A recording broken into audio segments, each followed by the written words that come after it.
Hello friends, ഇത് എൻ്റെ അമ്മയാണ്. അമ്മ ഉണ്ടാക്കുന്ന നാടൻ രീതിയിലുള്ള പന്നിയിറച്ചി നിങ്ങളെ ഞാൻ പരിചയപ്പെടുത്തി തരാം. അപ്പോൾ നമുക്ക് വീട്ടിലിരിക്കുന്ന പന്നിയിറച്ചി കഴുകി വാരി ഞങ്ങൾ എടുത്ത് വെച്ചിട്ടുണ്ട്. പിന്നെ നമുക്ക് അതിനായിട്ടുള്ള മസാലക്കൂട്ട് എങ്ങനെയാണ്: 4 ടീസ്പൂൺ മല്ലിപ്പൊടി അമ്മ ഇട്ടിട്ടുള്ളത്, 3 ടീസ്പൂൺ മുളക് പൊടി അമ്മ ഇട്ടേക്കുന്നത്, മഞ്ഞൾപ്പൊടി. നമുക്ക് ഇതിലേക്ക് കുരുമുളക് പൊടി ഇട്ടു. കുരുമുളക് പൊടി അമ്മ 1 ടീസ്പൂൺ ഇപ്പോൾ ഇട്ടിട്ടുള്ളൂ. 1 ടീസ്പൂൺ കുരുമുളക് പൊടി ഇട്ട് നമുക്ക് അല്പം ഗരം മസാലപ്പൊടിയും കൂടി ഇതിലും കൂടുതലായിട്ട് വരും. ഇത്തിരി നന്നായിട്ട് വേണം,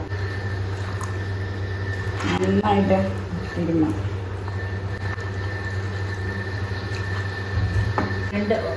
ഒരു 10-25 മിനിറ്റ് എടുക്കും വേവാനായിട്ട്. അപ്പോൾ വെള്ളം ഒഴിച്ച് പതുക്കെ നമുക്ക് ആവിയിൽ വെന്ത് കഴിഞ്ഞിട്ട് വന്നിട്ടുണ്ട്. ഇതിനെ നമുക്കിനി മുത്ത് കഴിഞ്ഞ് കഴിയുമ്പോൾ നമുക്ക് ഈ പന്നിയിറച്ചി ഇതിലേക്ക് ഇട്ടു.